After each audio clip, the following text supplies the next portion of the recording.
Hello friends, welcome back to SM Study Hub. I am Shivakumar.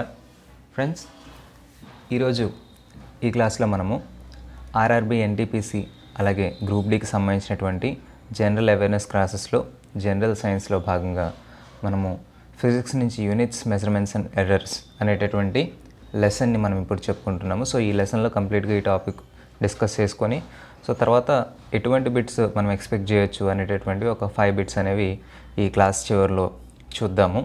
So ముందుగా ఈ channel first time చూస్తున్న students అయితే తప్పకుండా subscribe చేసుకోండి, ఎందుకంటే ప్రతి వీడియోకి మీకు నోటిఫికేషన్ అనేటటువంటిది వస్తుంది. ఎవరైతే సబ్స్క్రైబ్ చేసుకున్నారో వాళ్ళకి ప్రతి వీడియో అప్లోడ్ చేసిన వెంటనే నోటిఫికేషన్ అనేది వస్తూ ఉంటుంది. సో అలాగే ఎవరైనా టెలిగ్రామ్ గ్రూప్లో జాయిన్ కాకపోతే ఈ వీడియో డిస్క్రిప్షన్లో మీకు లింక్ లభిస్తుంది. సో టెలిగ్రామ్ గ్రూప్లో జాయిన్ అయినట్లయితే దీనికి సంబంధించినటువంటి పీడిఎఫ్ అనేది టెలిగ్రామ్ గ్రూప్లో అప్లోడ్ చేస్తాను. ఓకే, సో క్లాస్ అయిపోయిన తర్వాత దీనికి సంబంధించి ఏమైనా డౌట్స్ ఉన్నట్లయితే మీరు కామెంట్ సెక్షన్లో అడగవచ్చు. సో వాటికి సంబంధించినటువంటి రిప్లై నేను ఇస్తాను. ఓకే, సో ఇక క్లాస్ అయితే స్టార్ట్ చేద్దాము. సో చూడండి, ఈ క్లాస్కి వచ్చేసరికి మనకి ఎన్సీఈఆర్టీ ప్యాటర్న్ ఏ విధంగా ఉంటుందో దానికి సంబంధించినటువంటి సిలబస్ నుంచి ప్రిపేర్ చేస్తుంది. ఓకే, సో ఫస్ట్ మనకి ఈ యూనిట్స్ మెజర్మెంట్స్ అండ్ ఎర్రర్స్ దీనికి సంబంధించి ఫస్ట్ మనము క్వాంటిటీస్ గురించి తెలుసుకోవాలి. ఓకే, క్వాంటిటీస్ అంటే మనకి భౌతిక రాశులు అని చెప్తుంటాం కదా, సో వాటి గురించి అన్నమాట. సో ఫిజికల్ క్వాంటిటీ, ఓకేనా, ఫిజికల్ క్వాంటిటీ అంటే భౌతిక రాశి. So what is men by physical quantity? అసలు భౌతిక రాశి అంటే ఏంటంటే చూడండి, physical quantity is anything which can be expressed in a number. Okay, so ఒక భౌతిక రాశి అనేటటువంటిది ఏ విధంగా అయినా ఉండవచ్చు. ఓకే, దాన్ని ఒక నంబర్లో కానీ లేదనుకుంటే కొంత పరిమాణంలో కానీ మనము తెలియజేయగలిగితే అటువంటి దానిని భౌతిక రాశి అని చెప్తాం, లేదా ఫిజికల్ క్వాంటిటీ అని చెప్తాం. ఓకే, సో ఎగ్జాంపుల్ తీసుకుంటే లెంగ్త్, మాస్, టైం, సో ఇటువంటివన్నీ కూడా మనకి ఫిజికల్ క్వాంటిటీస్గా ఎక్స్ప్రెస్ చేయొచ్చు. సో ఇంకా చాలా ఉంటాయి. So for example these are the basic physical quantities. Okay, కాబట్టి మనము ఫిజికల్ క్వాంటిటీ అంటే ఏంటనేది మనం ఫస్ట్ తెలుసుకున్నాం. సో ఇప్పుడు ఈ ఫిజికల్ క్వాంటిటీస్ ఓకేనా ఏ విధంగా మనము విభజించాము, క్లాసిఫికేషన్ ఏ విధంగా చేసాము. ముఖ్యంగా ఇవి 2 రకాలైనటువంటి ఫిజికల్ క్వాంటిటీస్ ఉంటాయి. ఒకటి ఏంటంటే ఏ విధంగా వీటిని విభజించాము అంటే on the basis of unit and their measurement. Okay, వాటికి సంబంధించినటువంటి యూనిట్లని అలాగే వాటి యొక్క కొలతల్ని, ఓకే, అంటే వాటిని కొలిచే పరిమాణాన్ని బట్టి మనము ఇక్కడ ఫండమెంటల్ ఫిజికల్ క్వాంటిటీస్ అని, ఓకే, సో ఏమనండి ఫండమెంటల్ ఫిజికల్ క్వాంటిటీస్ అని, అలాగే డిరైవ్డ్ క్వాంటిటీస్ అని, నెక్స్ట్ సప్లిమెంటరీ క్వాంటిటీస్ అని 3 రకాలుగా పిలిచామన్నమాట. ఓకే, ఫండమెంటల్ ఫిజికల్ క్వాంటిటీస్, ఇక్కడ ఫండమెంటల్ ఫిజికల్ క్వాంటిటీస్ అంటే ప్రాథమిక అని చెప్పొచ్చు. ఓకే, ప్రాథమికమైనటువంటి భౌతిక రాశులు. రెండోది డిరైవ్డ్ అంటే సెకండరీ అని కూడా చెప్పుకోవచ్చు.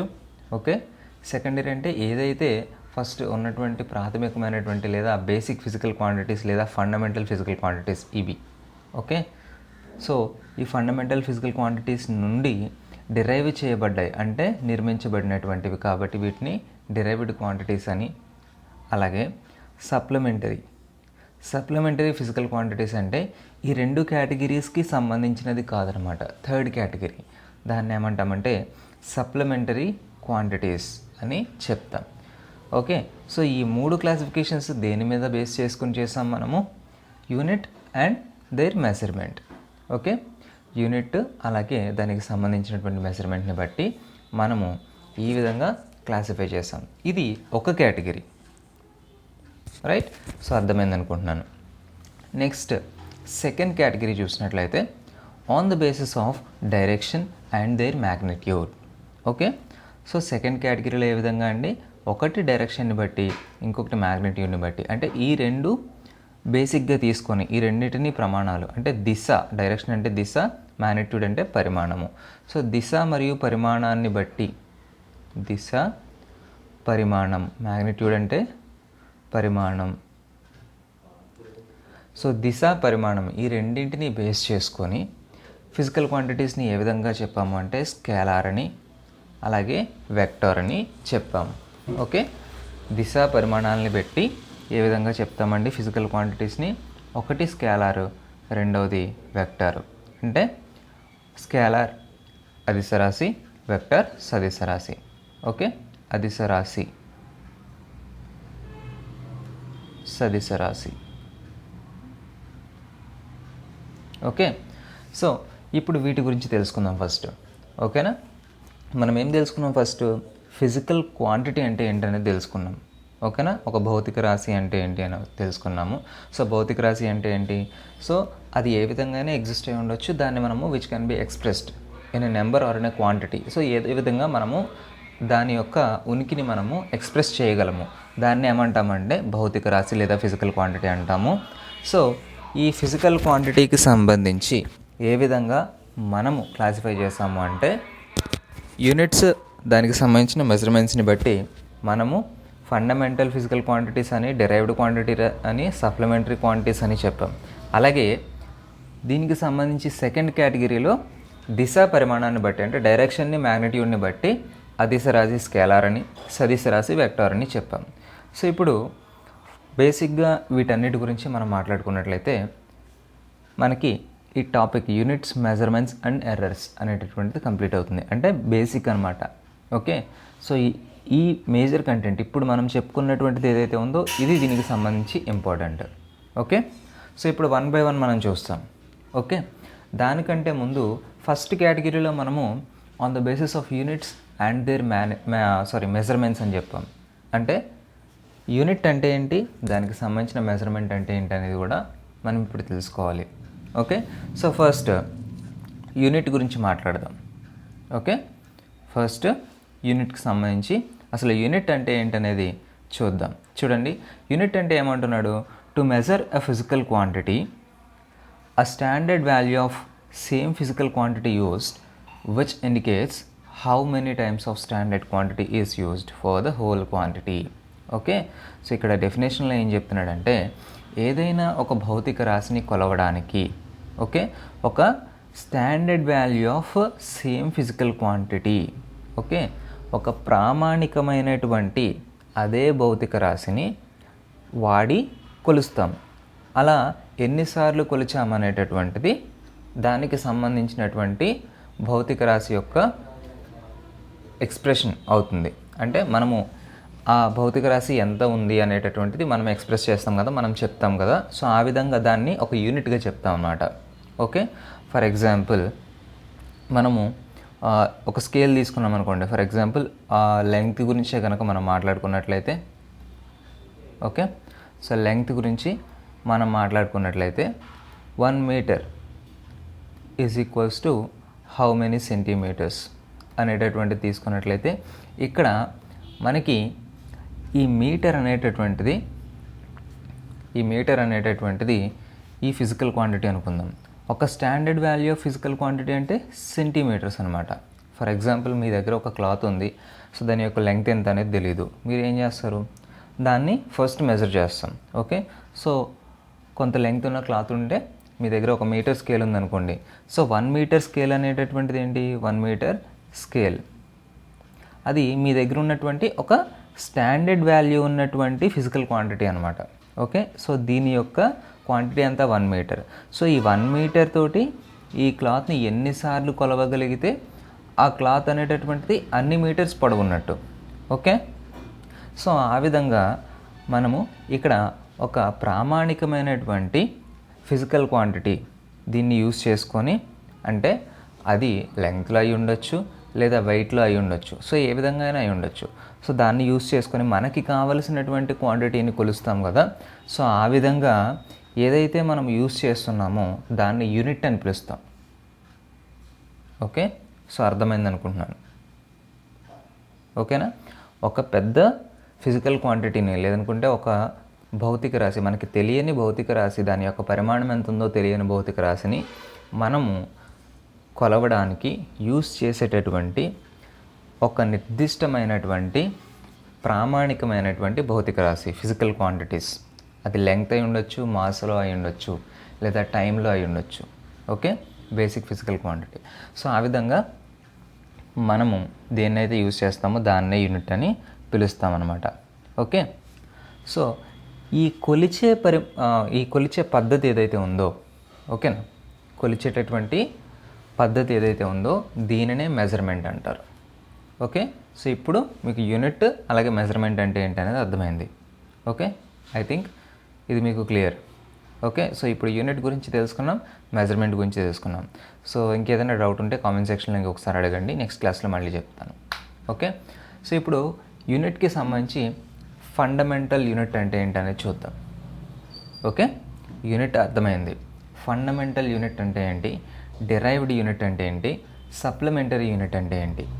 ఓకే, ఫస్ట్ చూద్దాం ఫండమెంటల్ యూనిట్.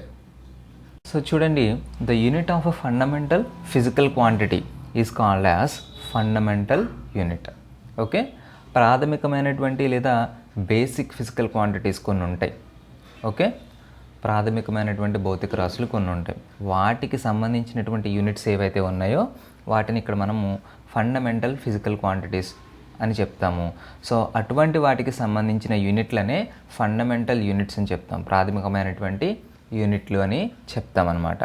సో ఆ విధంగా మనకి ముఖ్యంగా ఫిజిక్స్లో మనం తీసుకున్నట్లయితే ముఖ్యంగా ఎన్ని ఉన్నాయట అంటే అవి 7 ఉన్నాయి. Okay, we have 7 fundamental units. అంటే ఉన్నవి 7 ఫిజికల్ క్వాంటిటీస్, ఫండమెంటల్ క్వాంటిటీస్ ఉన్నాయి కాబట్టి సో 7 యూనిట్లు అనేటటువంటివి ఫండమెంటల్ అనమాట. ఓకే, సో ఈ 7 ఏంటి అంటే 1 మీటర్, 2 కిలోగ్రామ్, చూడండి మీటర్, కిలోగ్రామ్, యాంపియర్, సెకండ్స్, అలాగే kelvin, candela, mole. Okay, so ఇవి యూనిట్స్. ఓకే, ఇవి యూనిట్స్, ఫండమెంటల్ యూనిట్స్ అని పిలుస్తాం వీటిని. ఓకే, ఫర్ ఎగ్జాంపుల్ వేటికి ఇవి ఫండమెంటల్ యూనిట్స్ అంటే ఫండమెంటల్ క్వాంటిటీస్కి. కాబట్టి మీటర్ అంటే దేనికి సంబంధించింది, లెంగ్త్కి సంబంధించింది. అలాగే కిలోగ్రామ్ అంటే మాస్కి సంబంధించింది. అలాగే యాంపియర్ కరెంట్కి సంబంధించింది. అలాగే సెకండ్స్ టైము, కెల్విన్ అనేది హీట్కి సంబంధించింది, క్యాండెలా, ఓకే, సో ఇది లైట్కి సంబంధించింది. అలాగే మోల్ అంటే amount of substance.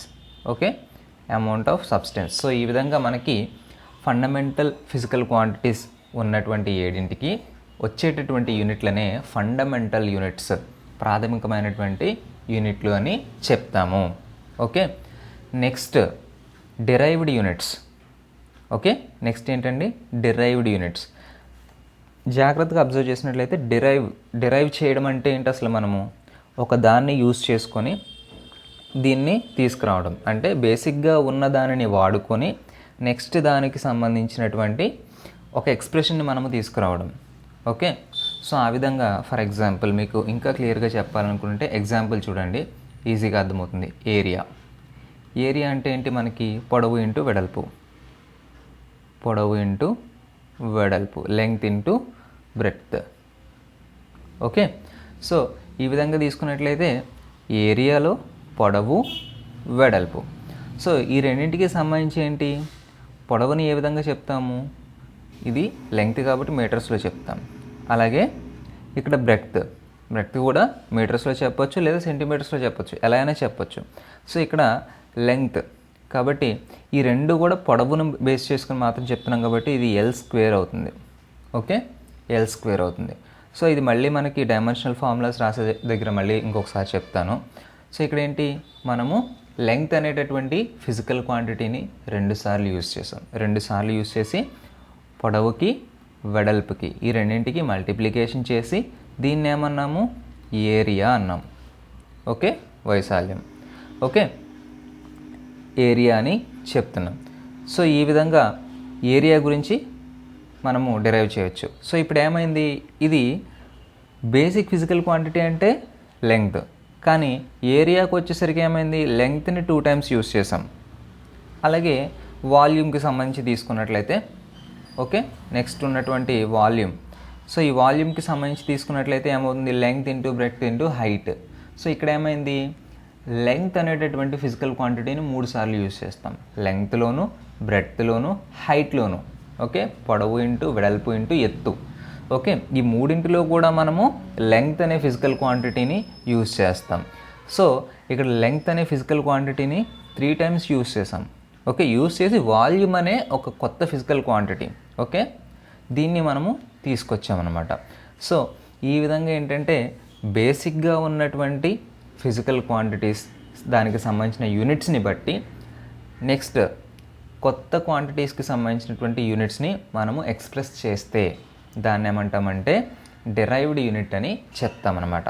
Okay, so ఇప్పుడు మీటర్స్ నుంచి ఏరియాని తీసుకొచ్చాం, మీటర్స్ నుంచి వాల్యూమ్ తీసుకొచ్చాం, అలాగే పైన ఉన్నటువంటి బేసిక్ ఫిజికల్ క్వాంటిటీస్ని మనం యూస్ చేసుకుని ఈ సెకండ్ ప్లేస్లో ఉన్నటువంటి డెన్సిటీ కానీ, స్పీడ్ కానీ, పవర్ కానీ, వర్క్ కానీ, ఫోర్స్ కానీ, ఎనర్జీ కానీ, ఇలా రాబోయేటటువంటి ఫిజికల్ క్వాంటిటీస్ అన్నింటికి కూడా మనము ఈ ఫార్ములాస్ ద్వారా వాటి యొక్క యూనిట్స్ని ఫైండ్ అవుట్ చేస్తూ ఉంటాం. కాబట్టి మనము డెఫినేషన్ ఏ విధంగా చెప్పాం, the units of all other physical quantities which are obtained by using fundamental units. Okay, ఈ ఫండమెంటల్ యూనిట్స్ని యూజ్ చేసుకొని ఏ ఫిజికల్ క్వాంటిటీస్కి అయితే మనము యూనిట్స్ని ఫైండ్ అవుట్ చేస్తామో అటువంటి యూనిట్స్ అన్నీ కూడా మనకి డిరైవ్డ్ యూనిట్స్ కింద వస్తాయన్నమాట. Okay, simple. Next supplementary units. ఓకేనా, supplementary units. So supplementary units అంటే the units used for supplementary quantities are called supplementary units. అంటే మనకి బేసిక్గా మనము సప్లిమెంటరీ క్వాంటిటీస్ అంటే ఏం మాట్లాడుకున్నాం, పై రెండు కానివి. సో ఇక్కడ ఏంటంటే యాంగిల్స్ అనమాట, అంటే ప్లేన్ యాంగిల్ అలాగే సాలిడ్ యాంగిల్ అనేటటువంటి రెండింటిని మనము సప్లిమెంటరీ క్వాంటిటీస్ అంటాము. సో వీటికి సంబంధించినటువంటి యూనిట్స్ ఏవైతే ఉన్నాయో వాటిని సప్లిమెంటరీ యూనిట్స్ అని చెప్తాం. రేడియన్స్ అండ్ స్టెరేడియన్స్ అనేటటువంటివి సప్లిమెంటరీ యూనిట్స్. ఇది ఒక మనకి బిట్గా కూడా మనము ఎక్స్పెక్ట్ చేయొచ్చు.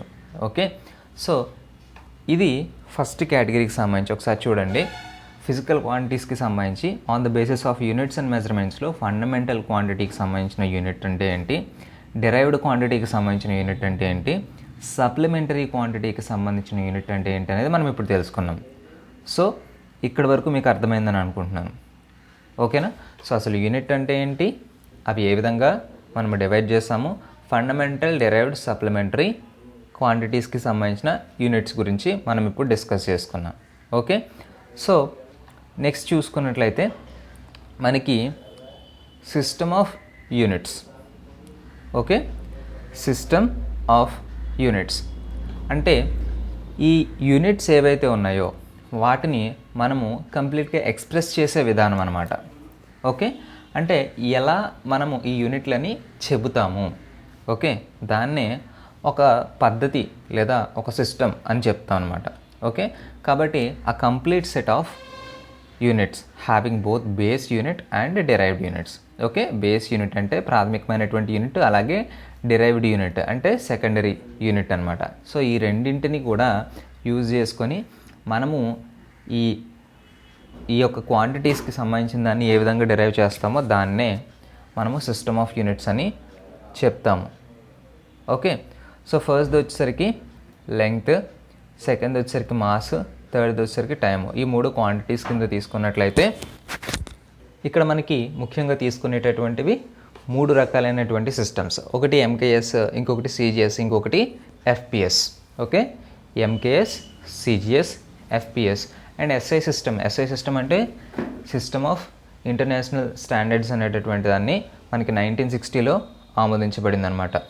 ఓకే, సో ఎప్పుడు ఇది ఒక బిట్ కింద కూడా మనం ఎక్స్పెక్ట్ చేయొచ్చు, ఇయర్ అడిగేటటువంటి ఛాన్స్ ఉంటుంది.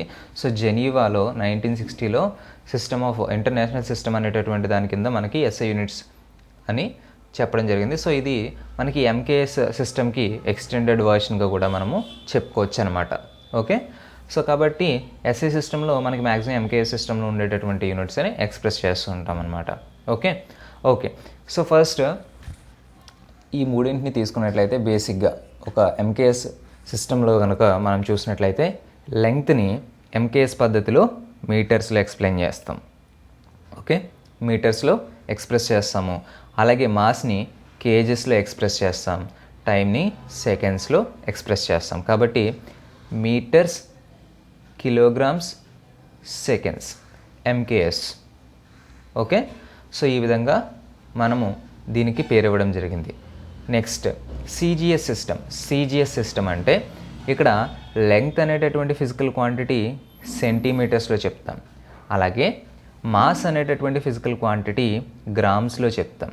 అలాగే టైం అనే ఫిజికల్ క్వాంటిటీ సెకండ్స్లో చెప్తాం. సో సెంటీమీటర్స్, గ్రామ్స్, అలాగే సెకండ్స్ కాబట్టి సిజిఎస్ అని పిలుస్తారనమాట ఈ సిస్టమ్ని. ఓకే, తర్వాత ఎఫ్పిఎస్ అంటే లెంగ్త్ని అడుగుల్లో అంటే ఫుట్, అలాగే మాస్ని వచ్చేసరికి పౌండ్స్లో చెప్తాం అనమాట, పౌండ్స్. అలాగే టైంని సెకండ్స్లో చెప్తాం కాబట్టి foot, pound, seconds. Okay, FPS. So ఇక్కడ ఈ 3 సిస్టమ్స్ మనము జనరల్గా యూస్ చేసేటటువంటిది MKS, CGS, FPS. Okay, so ఇది బేసిక్ అనమాట. ఓకే, సో ఇప్పుడు అసలు యూనిట్ అంటే ఏంటి, సో సిస్టమ్ ఆఫ్ యూనిట్స్ అంటే ఏంటి అనేది కూడా మనము తెలుసుకోవడం జరిగింది. ఓకేనా. సో ఇక్కడ మనకి కొన్ని ఫండమెంటల్ క్వాంటిటీస్, వాటికి సంబంధించినటువంటి యూనిట్స్ ఉన్నాయి.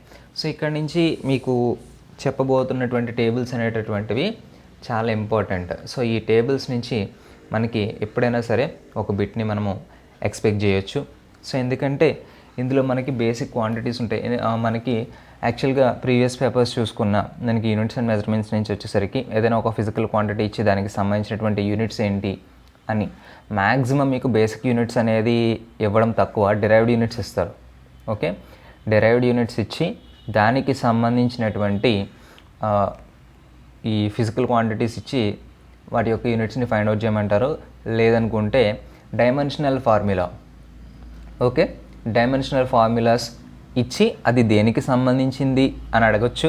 లేదా ఒక క్వాంటిటీ ఇచ్చి దానికి సంబంధించిన డైమెన్షనల్ ఫార్ములాని ఫైండ్ అవుట్ చేయమని క్రింద 4 ఆప్షన్స్ ఇచ్చేటటువంటి క్వశ్చన్స్ కూడా ఉంటాయి.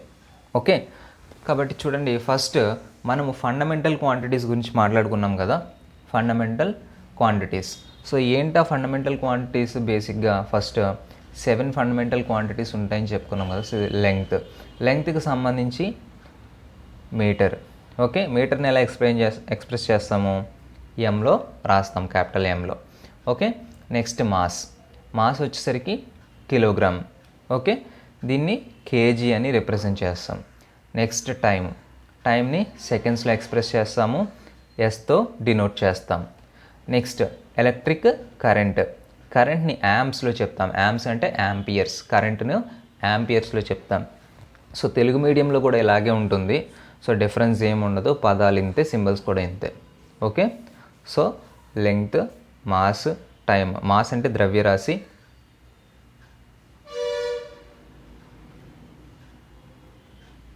ఓకే, పొడవు, కాలం. ఓకే, సో ఇవి సేమ్ ఉంటాయి. Okay, electric current. ఓకే, ఇది ఉష్ణరాశి. Okay, next amount of substance, పరిమాణం. ఓకే, ఇది కాంతి, ల్యూమినస్ ఇంటెన్సిటీ. సో ఇవి basic fundamental quantities. Okay, so ఇక్కడ చూసుకున్నట్లయితే ఈ ఉష్ణ శక్తిని ఏ విధంగా చెప్తాము? కెల్విన్ అని చెప్తాం. Okay, thermodynamic temperature. సో దీన్ని ఏమంటామంటే కెల్విన్స్లో చెప్తాం. Okay, temperature is in kelvins. Next దీన్ని కేతో డినోట్ చేస్తాము. అలాగే ఎలక్ట్రిక్ కరెంట్ని యాంపియర్స్ ఏతో డినోట్ చేస్తాం. నెక్స్ట్ అమౌంట్ ఆఫ్ సబ్స్టెన్స్, దీన్ని మోల్స్లో చెప్తాం. ఓకే, పరిమాణాన్ని మోల్స్లో చెప్తాం. తర్వాత ల్యూమినస్ ఇంటెన్సిటీ, దీన్ని క్యాండిలా చెప్తాం. కాంతికి ప్రమాణము క్యాండిలా, సిడి. సో ఇవన్నీ మనము ఈ విధంగా డినోట్ చేస్తామన్నమాట. ఇవన్నీ ఏంటి? Basic fundamental quantities and their units. Okay, basic fundamental quantities and their units. So వీటన్నిటిని మనం ఈ విధంగా ఎక్స్ప్రెస్ చేస్తామన్నమాట.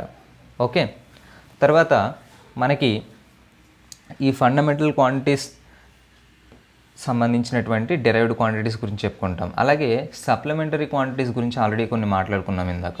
ఓకే, సో సప్లిమెంటరీ, జస్ట్ ఇక్కడ ప్రింటింగ్ మిస్టేక్ ఒకసారి చెక్ చేసుకోండి.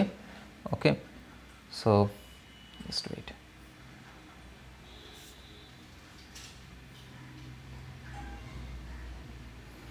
రైట్, సో ఇది supplementary quantities, not fundamental, supplementary అని రాసుకోండి ఇక్కడ.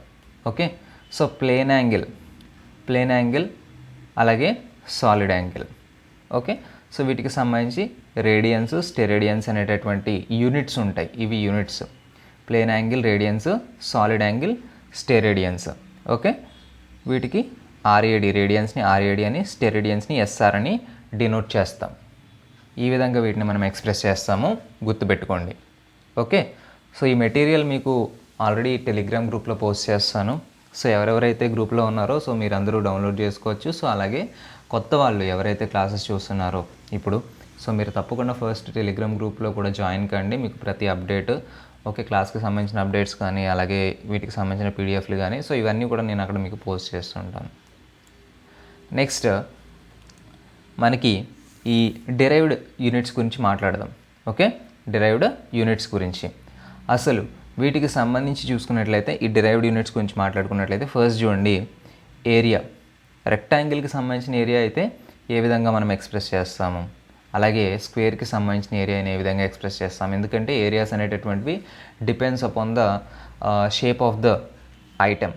సో ఆ విధంగా మనకి ఉంటాయి. కాబట్టి ఇక్కడ మనకి రెక్టాంగిల్ తీసుకున్నట్లయితే రెక్టాంగిల్కి వచ్చేసరికి లెంగ్త్, బ్రెడ్త్. సో ఈ రెండింటిని డిసైడ్ చేసి మనము ఏరియాని డిసైడ్ చేస్తాం. సో అలాగే ఏరియా ఆఫ్ స్క్వేర్ అంటే సైడ్ స్క్వేర్ అని రాస్తాం. ఒక సైడ్ తెలుసుకున్నట్లయితే దాన్ని స్క్వేర్ చేసినట్లయితే మనకి ఈ స్క్వేర్ యొక్క ఏరియా అనేది ఫైండ్ అవుట్ చేస్తాం. సో అలాగే నెక్స్ట్ ట్రయాంగిల్కి వచ్చేసరికి half base into height. Okay, half base into height. Next డెన్సిటీకి వచ్చేసరికి mass by volume. Okay, so ఇది గుర్తుంచుకోండి, ఇది చాలాసార్లు యూజ్ చేస్తాం నెక్స్ట్ రాబోయే లెసన్స్లో కూడా. Density is equals to m/v. Okay, mass by volume, density is equals to mass by volume అనే ఫార్ములా మీకు ఫ్రీక్వెంట్గా యూజ్ చేస్తుంటాం నెక్స్ట్ రాబోయే లెసన్స్లో కూడా. డెన్సిటీ, అలాగే యాక్సిలరేషన్, ఇవన్నీ కూడా ఇంపార్టెంటే మీకు. యూనిట్స్ అండ్ మెజర్మెంట్స్ అనేటటువంటి క్లాస్ రాబోయే క్లాసెస్ అన్నింటికీ కూడా, అంటే నెక్స్ట్ వచ్చే లెసన్స్ అన్నింటికీ కూడా బేస్ అని చెప్పొచ్చు. ఎందుకంటే ప్రతి క్లాస్లోనూ మీకు ఏదో ఒక యూనిట్ అనేటటువంటిది టచ్ అవుతూ ఉంటుంది, అంటే అడుగుతూ ఉంటారు. అలాగే అది మనకి వెక్టర్ క్వాంటిటీయా, స్కేలార్ క్వాంటిటీయా అని అడగవచ్చు. ఓకే, నెక్స్ట్ క్లాసెస్లో రాబోయేది ఫర్ ఎగ్జాంపుల్ లైట్కి సంబంధించిన ఏదైనా ఒక యూనిట్గా ఉన్నట్లయితే అది వెక్టారా లేకపోతే స్కేలార్ అని అడుగుతారు. సో అంటే దానికి బేస్ ఏంటి, ఈ యూనిట్స్ అండ్ మెజర్మెంట్స్. సో ఇలాగా మనము ప్రతిదాన్ని ఒక లెసన్తో దాని యొక్క ప్రీవియస్ లెసన్ అనేది లింకప్ అయి ఉంటుంది. సో జాగ్రత్తగా అబ్జర్వ్ చేసినట్లయితే మొత్తం చాలా ఈజీగా ఉంటుంది సబ్జెక్ట్ అనేది. Okay, right. సో యాక్సిలరేషన్ వచ్చేసరికి వెలాసిటీలో వచ్చే change. Okay, change in velocity per time. దీనికి టైంతో పాటు దాని యొక్క వెలాసిటీ, వేగంలో వచ్చేటటువంటి మార్పు రేట్నే త్వరణం అంటాం. కాలంతో వేగంలో వచ్చేటటువంటి మార్పు రేట్ని త్వరణం అని చెప్తాం. Okay, acceleration is rate of change in velocity per time. Okay, next pressure. Okay, pressure అంటే force per area. Okay, P=F/A. Okay, గుర్తుంచుకోండి, ఇవన్నీ కూడా ఫార్ములాసే మీకు. సో ఇది చాలా యూజ్ అవుతుంది. Next work or energy. So దీన్ని mass into acceleration due to gravity అని చెప్పొచ్చు. Okay, mass into acceleration due to gravity, ఇక్కడ small g. Okay, acceleration due to gravity. Okay, next power అంటే work per time. Okay, work per time. So మీకు వీటికి సంబంధించిన classes వచ్చినప్పుడు ఇవి ఏ విధంగా మనము డెరైవ్ చేసామనేది ఇంకా క్లియర్గా చెప్తాను. సో ప్రజెంట్ మీరు యూనిట్స్ గుర్తుంచుకోండి. నెక్స్ట్ ఇంపల్స్ అంటే force per time. Okay, impulse అంటే ఫోర్స్ పర్ టైం, కాలానికి సంబంధించి, అంటే ఇంత టైంకి మనము ఎంత ఫోర్స్ అప్లై చేస్తున్నామో దాన్ని ఇంపల్స్ కింద మనము చెప్పచ్చు అనమాట, ఫోర్స్ పర్ టైం. అలాగే ఒక క్యూబాయిడ్ యొక్క వాల్యూమ్, ఒక ఘనానికి సంబంధించి క్యూబాయిడ్ అంటే దీర్ఘఘనము, క్యూబాయిడ్ అంటే. ఓకే, దానికి సంబంధించి length, breadth, height. Velocity. Okay, velocity అంటే డిస్ప్లేస్మెంట్ బై టైం.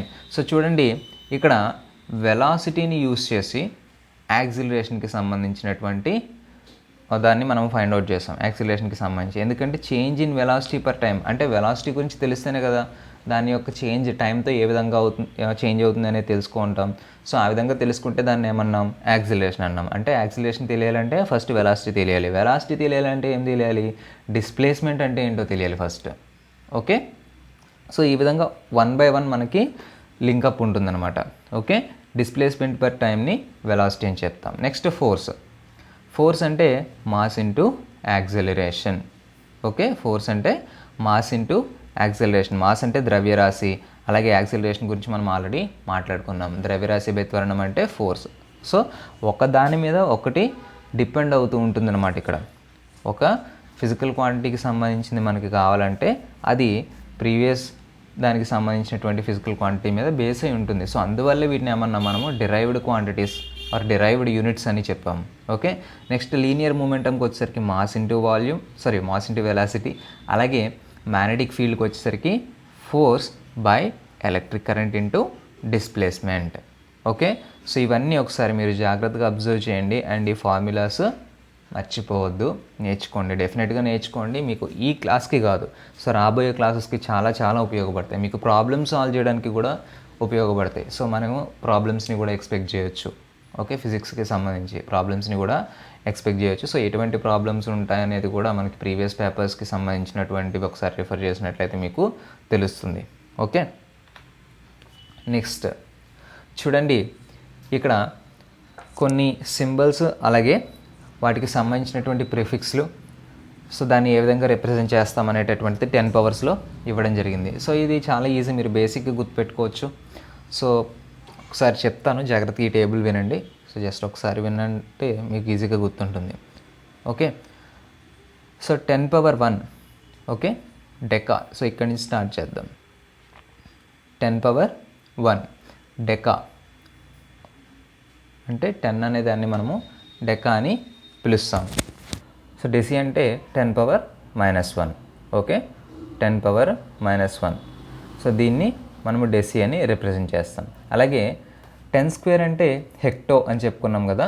సో అదేవిధంగా 10 పవర్ -2ని సెంటీ అని పిలుస్తాం. Okay, centi 10 power -2. Next 10 cube. Okay, 10 క్యూబ్ని కిలో అని పిలుస్తాం, అంటే 1000 కిలో. ఓకే, 1000ని మనము కిలో అని పిలుస్తాం. సో అలాగే నెగిటివ్ వాల్యూ తీసుకుంటే మిల్లీ, 10 పవర్ -3ని మిల్లీ అని పిలుస్తాము. సో నెక్స్ట్ 10 పవర్ 6 దీన్ని మెగా అంటాం. అలాగే నెగిటివ్ వాల్యూ తీసుకుంటే మైక్రో, 10 పవర్ -6. ఓకే, సో ఇలా చూసుకోండి. సో పాజిటివ్లో ఏమంటాము, నెగిటివ్లో ఏమంటాము.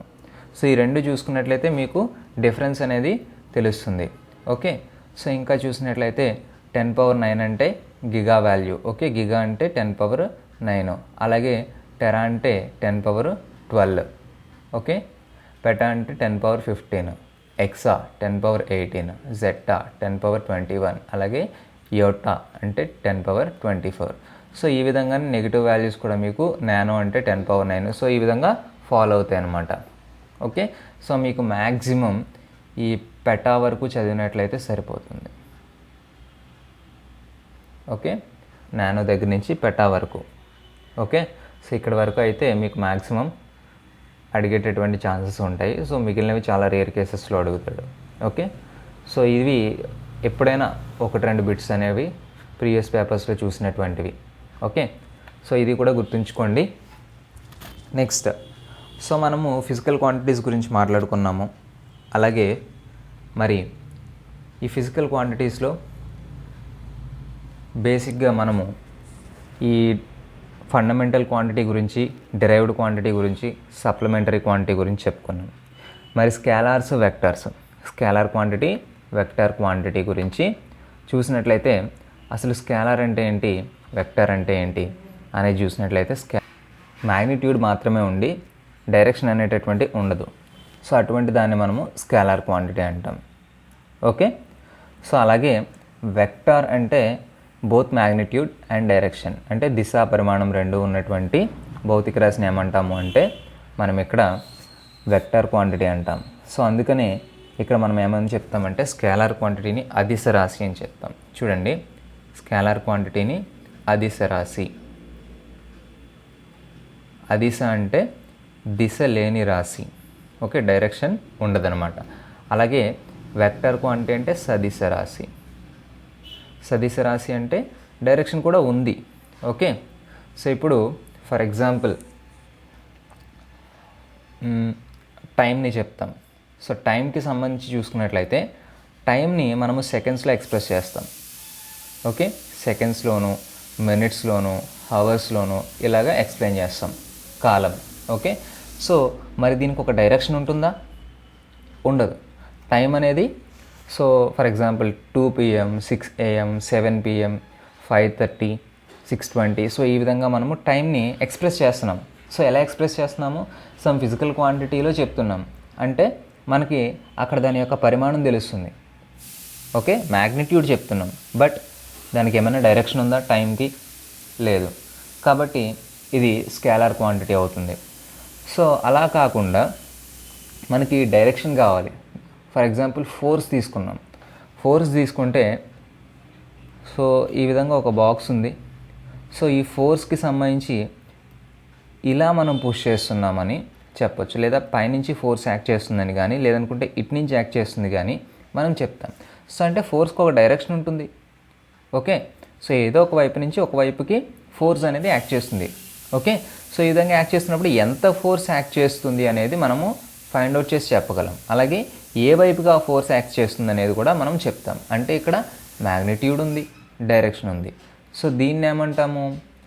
వెక్టార్. ఓకే, వెక్టార్ అంటే ఈ విధంగా చెప్తాము, స్కేలార్ అంటే ఇలా చెప్తాం. సో ఇప్పుడు మీకు అర్థమైందని అనుకుంటున్నాం. దిశ లేని దానిని స్కేలార్ అంటాం, దిశ ఉన్న దానిని వెక్టార్ అంటాం. ఓకే, దాని యొక్క పరిమాణము, దాని యొక్క డైరెక్షన్ అంటే దిశ. సో ఈ రెండు ఉంటే దాన్ని ఏమంటాము? వెక్టార్ అంటాము. రెండింటిలో మనకి డైరెక్షన్ దేనికైనా మిస్ అవుతుందో దాన్ని ఏమంటామంటే స్కేలార్ క్వాంటిటీ అని చెప్తాం. సో ఇప్పుడు స్కేలార్ గురించి, వెక్టర్ గురించి కూడా మనము తెలుసుకుందాం. అండ్ నెక్స్ట్ మనము డైమెన్షనల్ ఫార్ములాస్కి సంబంధించి తెలుసుకుందాం. Okay, so what is meant by dimensional formula? So simple. Dimensional formula అంటే ఫస్ట్ డెఫినేషన్ చూద్దాము. The expression which shows how and which of the base quantities represents a physical quantity. Okay, is called dimensional formula. Okay, అంటే ఒక క్వాంటిటీలో అంటే ఇచ్చినటువంటి భౌతిక రాశిలో ప్రాథమికమైనటువంటి units ఏ విధంగా అమరి ఉన్నాయో చెప్పేటటువంటి ఫార్ములాని డైమెన్షనల్ ఫార్ములా అంటాం. ఓకే, ఫర్ ఎగ్జాంపుల్ ఇంకా క్లియర్గా అర్థం కావాలంటే స్పీడ్ అనేటటువంటి దాన్ని తీసుకుందాం. ఓకే, స్పీడ్ని తీసుకుందాం. స్పీడ్ తీసుకున్నట్లయితే speed is equals to distance per time. Okay, ఇది స్పీడ్కి సంబంధించినటువంటి ఫార్ములా కదా. Speed is equals to distance per time. Okay, so distance per time అంటే డిస్టెన్స్ని మనం ఏ విధంగా చెప్తాము? లెంగ్త్లో చెప్తాం. ఓకే, డిస్టెన్స్ అంటే మీటర్స్ డిస్టెన్స్. సో మీటర్స్ అనేటటువంటిది యూనిట్. ఫిజికల్ క్వాంటిటీ ఏంటి? లెంగ్త్. కాబట్టి L, basic physical quantity L. Okay, L per time. Time అంటే టీ. ఓకే, సో ఇప్పుడు దీన్ని డైమెన్షనల్ ఫార్ములా అంటాం. So L into T inverse అని రాస్తాం. ఓకే, సో ఈ విధంగా బ్రాకెట్లో రిప్రజెంట్ చేస్తాం, ఒక క్లోజ్డ్ బ్రాకెట్లో. So L into T inverse. Okay, దీన్ని అంతటిని ఒక బ్రాకెట్ ద్వారా రిప్రజెంట్ చేస్తాం. సో ఈ విధంగా చెప్పేటటువంటి ఫార్ములాని మనము డైమెన్షనల్ ఫార్ములా అంటాం. సో అలాగే ప్రెజర్ ఉందనుకోండి, force per area. Force per area. Force అంటే ఏంటి? Mass into acceleration. మాస్ అంటే ఇక్కడికి వచ్చేసరికి మళ్ళీ మనకి ద్రవ్యరాశి. ద్రవ్యరాశి mass M. Okay, acceleration. Acceleration అంటే మళ్ళీ యాక్సిలరేషన్ యొక్క formula. Okay, rate of change of velocity. Okay, LT square. Okay, rate of change of velocity.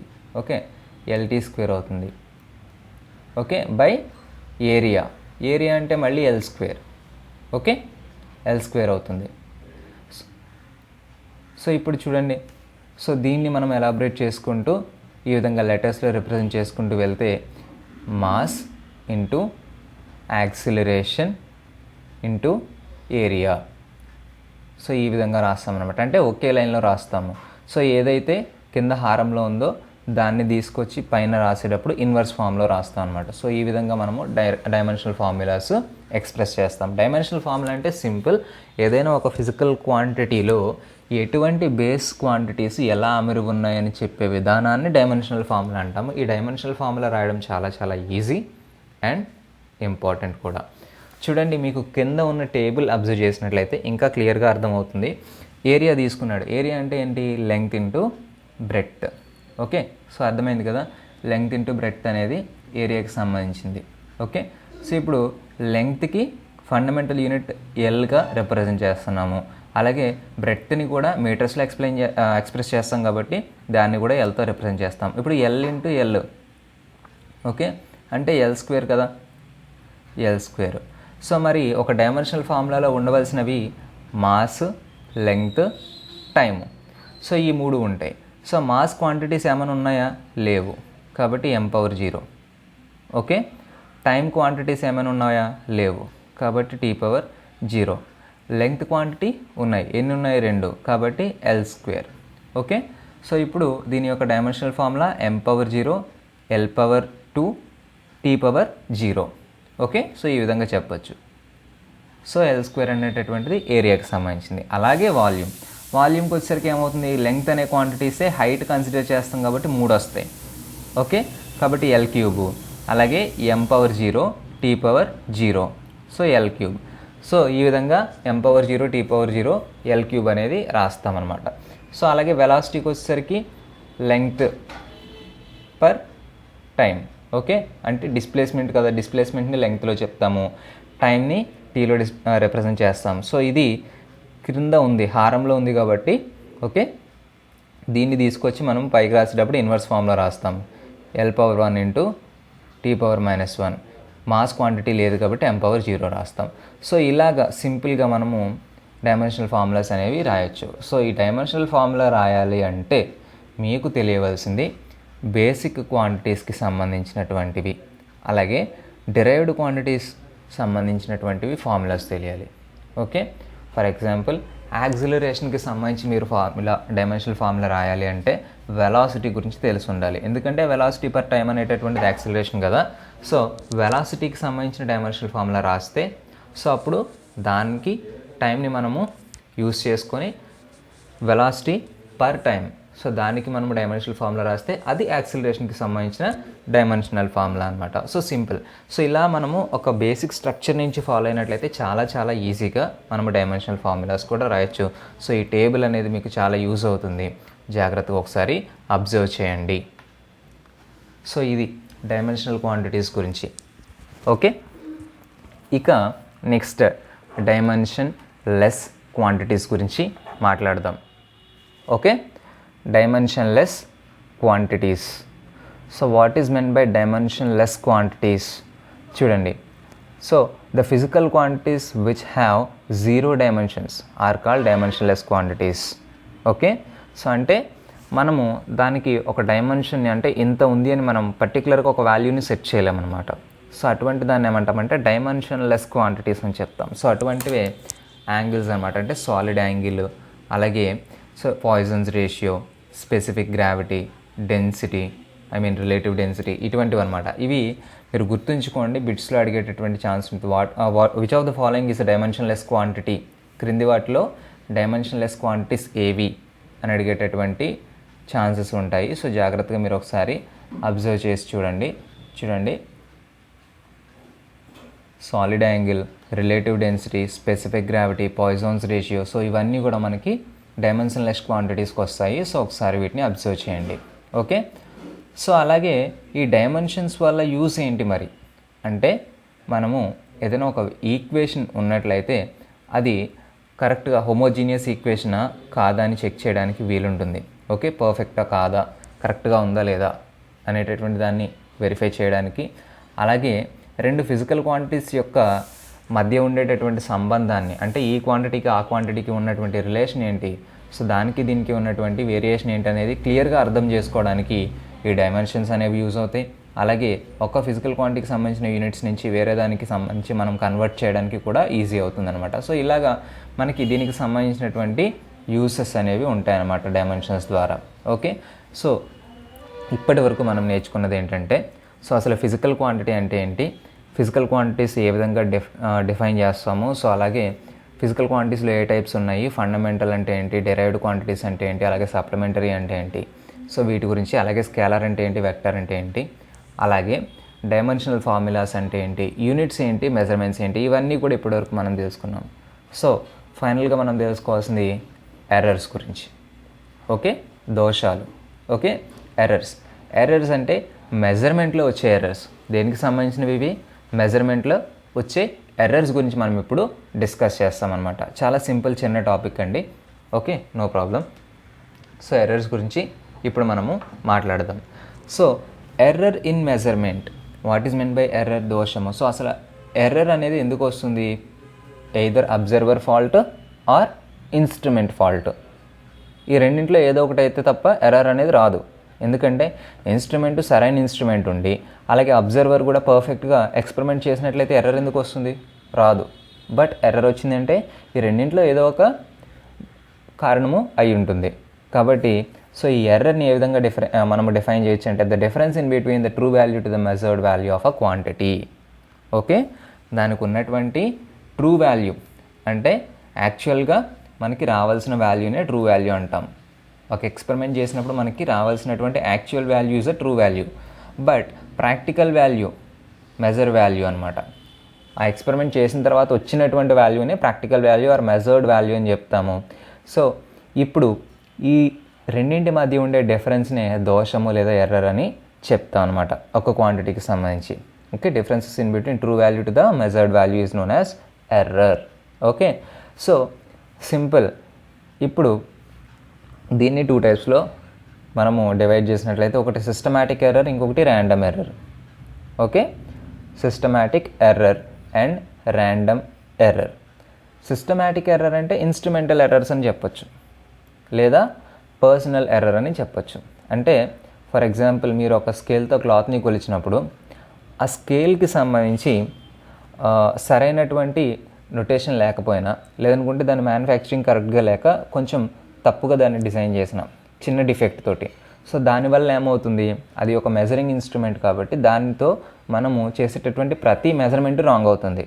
So అప్పుడు యాక్చువల్గా మనం చేసినటువంటిది కరెక్టే, మనం చేసినటువంటి పని కరెక్టే, బట్ ఆ ఇన్స్ట్రుమెంట్లో ఫాల్ట్ ఉంది కాబట్టి సో అక్కడ ఎర్రర్ ప్రొడ్యూస్ అవుతుంది. ఓకే, దాన్నే ఇన్స్ట్రుమెంటల్ ఎర్రర్ అని పిలుస్తాం. సెకండ్ వచ్చేసరికి పర్సనల్ ఎర్రర్. పర్సనల్ ఎర్రర్ అంటే ఎవరైతే యూజ్ చేస్తున్నారో సో ఆ వ్యక్తి ఎఫిషియెంట్ కాకపోవడం వల్ల జరిగేటటువంటి దోషం. అంటే ఎఫిషియెంట్ పర్సన్ కాకపోతే సరైన పద్ధతిలో రిజల్ట్ తీసుకురాలేడు కాబట్టి అక్కడ కొంచెం ఎర్రర్స్ అనేవి ప్రొడ్యూస్ అవుతాయి. ఓకే, సో అక్కడ జరిగేటటువంటి తప్పుని ఏమంటామంటే ఇక్కడ మనము సిస్టమాటిక్ ఎర్రర్స్లోనే చెప్తామన్నమాట. Next random error. So random error అంటే మనకి అదర్ ఎక్స్టర్నల్ రీజన్స్ అనమాట. ఓకే, సో ఈ అదర్ ఎక్స్టర్నల్ రీజన్స్ అంటే అది టెంపరేచర్ వల్ల కానీ, ప్రెజర్ వల్ల కానీ, హ్యూమిడిటీ వల్ల కానీ, ఆ ఇన్స్ట్రుమెంట్ యొక్క మెజర్మెంట్స్ నుంచి మనం తీసుకునే దానిలో చేంజెస్ కనుక వస్తున్నాయి అనుకోండి. ఓకే, ఇన్స్ట్రుమెంట్ అనేది సెన్సిటివ్ అనుకోండి, సెన్సిటివ్ టు ద అట్మాస్ఫియర్ అయితే మనకి టెంపరేచర్, ప్రెజర్, హ్యూమిడిటీకి సంబంధించినటువంటి వాటి వల్ల వచ్చేటటువంటి చేంజెస్ ఉంటాయి. అటువంటి దాని వల్ల వచ్చేదాన్ని ర్యాండమ్ ఎర్రర్స్ అంటారు.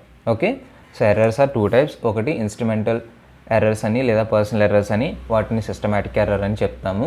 లేదా ర్యాండమ్ ఎర్రర్స్ అంటే అదర్ ఎక్స్టర్నల్ రీజన్స్ అని చెప్పచ్చు అనమాట. Next least count errors. Least count error గురించి మాట్లాడాలంటే అసలు లీస్ట్ కౌంట్, కనీసపు కొలత అంటే ఏంటనేది తెలియాలి. కనీసపు కొలత అంటే this is the smallest count by using that instrument. Okay, for example ఒక స్కేల్ ఉందనుకోండి, నార్మల్ స్కేల్. సో దాంతో 1 mm వరకు మనము కొలవగలం అనమాట. ఒక నార్మల్ స్కేల్ 15 cm స్కేల్ని ఒక 1 mm అనేది దాంతో కొలవగలిగిన అతి చిన్న కొలత.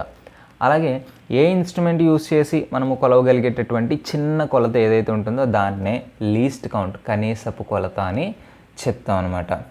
ఓకే, సో దీనివల్ల వచ్చేటటువంటి ఎర్రర్స్ ఏంటి అంటే, మనకి అబ్జర్వ్ చేసినప్పుడు యాక్చువల్ వాల్యూకి అలాగే ప్రాక్టికల్ వాల్యూకి డిఫరెన్స్ వస్తే దాన్ని అబ్సల్యూట్ ఎర్రర్ అని చెప్తాం.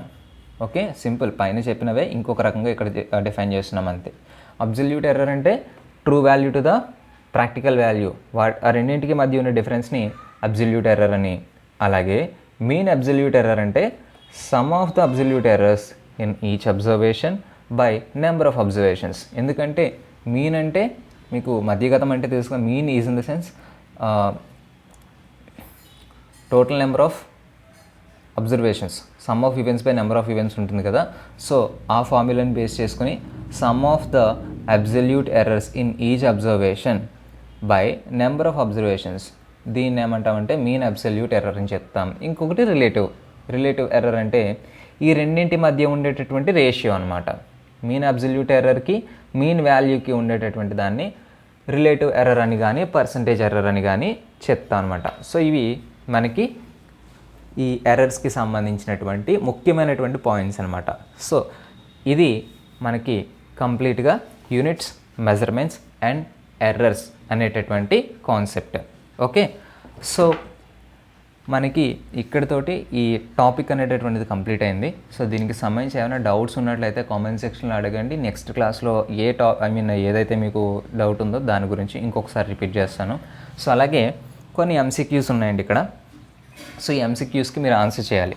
కామెంట్ సెక్షన్లో దీనికి సంబంధించి కరెక్ట్ ఆన్సర్స్ ఏంటనేది క్వశ్చన్ వేసి దానికి సంబంధించినటువంటి ఆన్సర్ని మీరు కామెంట్ చేయండి. అండ్ నేను నెక్స్ట్ క్లాస్లో దీనికి సంబంధించినటువంటి ఆన్సర్స్ని రివీల్ చేస్తాను. సో ఇవన్నీ ఇంపార్టెంట్ అండ్ ప్రీవియస్ ఇయర్ పేపర్స్లో వచ్చినటువంటి క్వశ్చన్స్ అండి. సో ఫస్ట్ క్వశ్చన్ చూడండి, 1 kWh is a unit of. Okay, చూడండి 1 kWh అంటే దేనికి సంబంధించిన unit? Time, power, energy, stress దేనికి సంబంధించినటువంటి యూనిట్ 1 kWh అని అడుగుతున్నారు. సెకండ్, రేడియన్ పర్ సెకండ్స్ అనేటటువంటిది దేనికి సంబంధించినటువంటి unit? Angular displacement, angular velocity, angular acceleration, angular momentum. So radians per second అంటే దేనికి సంబంధించినటువంటి unit? Next, which of the following has no units? Units లేనటువంటిది ఏంటి? Thermal capacity, magnetic susceptibility, angular acceleration, moment of a magnet. Okay, so fourth question చూద్దాం. Which one of the following unit is a fundamental unit? క్రింది వాటిలో fundamental unit ఏది? మనం already చెప్పుకున్నాం class. Fundamental unit అంటే ఏంటి? వాటిలో లిస్ట్ ఇచ్చాను కదా. సో వాటిలో ఈ ఆన్సర్ ఉంటుంది. వాటా, జౌల్స్ పర్ సెకండ్, న్యూటనా, యాంపియరా? సో ఆన్సర్ చేయండి. Next, 10⁵ fermi is equal to. Okay, 10⁵ fermi అంటే ఎంత? 1 మీటరా, 100 మైక్రాన్సా, 1 యాంగ్స్ట్రామ్ యూనిటా, 1 మిల్లీమీటరా? సో ఇవి ఒక బేసిక్ 5 క్వశ్చన్స్ నేను ఈ క్లాస్ నుంచి మీకు ప్రీవియస్ ఇయర్ పేపర్స్లో వచ్చినటువంటి వాటిని మీకు తీసుకురావడం జరిగింది. సో ఈ 5 క్వశ్చన్స్కి కామెంట్ సెక్షన్లో ఆన్సర్ చేయడం మాత్రం మర్చిపోవద్దు. చూసే ప్రతి ఒక్కళ్ళు ఆన్సర్ చేయండి. నెక్స్ట్ క్లాస్లో మీకు వీటికి సంబంధించి ఫస్ట్ ఆన్సర్స్ రివీల్ చేసి నెక్స్ట్ క్లాస్ అనేది చెప్తాను. అలాగే దీనికి సంబంధించి మీరు ఇచ్చిన కామెంట్స్ ఏవైతే ఉన్నాయో సో వాటిని కూడా ఫస్ట్ ఒకసారి డిస్కస్ చేసుకుని నెక్స్ట్ క్లాస్ స్టార్ట్ చేస్తాము. ఓకే, సో ఇది ఫ్రెండ్స్ ఈరోజు మనము ఓవరాల్గా చెప్పుకున్నటువంటి యూనిట్స్, మెజర్మెంట్స్ అండ్ ఎర్రర్స్ అనేటటువంటి క్లాస్. సో క్లాస్కి సంబంధించి ఏ డౌట్ ఉన్నా కానీ మీరు కామెంట్ సెక్షన్లో తెలియచేయండి. అలాగే ఈ మెటీరియల్ అనేటటువంటిది మీకు ఈ టెలిగ్రామ్ గ్రూప్లో పోస్ట్ చేస్తాను. సో టెలిగ్రామ్ గ్రూప్లో ఎవరైతే జాయిన్ కాలేదో వాళ్ళందరూ తప్పకుండా జాయిన్ అవ్వండి. ఓకే, టెలిగ్రామ్ గ్రూప్లో జాయిన్ అవ్వండి. సో అదేవిధంగా ఫేస్బుక్ పేజ్ని ఫాలో అవుతుండండి. అండ్ తప్పకుండా ఈ ఛానల్ని సబ్స్క్రైబ్ చేసుకోవడం మాత్రం మర్చిపోవద్దు. ఎవరైతే కొత్త వాళ్ళు చూస్తున్నారో సబ్స్క్రైబ్ చేసుకుని పక్కన ఉండేటటువంటి బెల్ ఐకాన్ని ప్రెస్ చేయండి. ఓకే, సో మీకు రెగ్యులర్గా క్లాసెస్ ఉంటూ ఉంటాయి. అలాగే ఆర్ఆర్బీకి సంబంధించినటువంటి అప్డేట్స్ ఏవైతే ఉన్నాయో సో అవి కూడా నేను తీసుకొస్తాను. ఈ క్లాసెస్ అనేవి మీకు ఎన్టీపీసీ గ్రూప్ డీకి కూడా ఉపయోగపడతాయి. రెండింటికి కూడా కంప్లీట్గా ఉపయోగపడతాయి. సో నేను ఈ కోర్స్ అనేటటువంటిది మీకు పూర్తి చేసి ఇస్తూ ఉంటాను. సో మెటీరియల్ యూస్ అవుతుంది. సో అదేవిధంగా క్లాసెస్ ఉపయోగపడతాయి. కాబట్టి తప్పకుండా ఎవరైతే ప్రిపేర్ అవుతున్నారో మీ ఫ్రెండ్స్ సో వాళ్ళందరికీ కూడా తప్పకుండా షేర్ చేయండి. ఈ వీడియోని నచ్చినట్లయితే తప్పకుండా లైక్ చేయండి. Okay friends, thank you for watching this video. ఇంకేమైనా డౌట్స్ ఉన్నట్లయితే నెక్స్ట్ కామెంట్ సెక్షన్లో తెలియజేయండి. Thank you for watching this video friends. Next క్లాస్లో కలుసుకుందాము. By by now.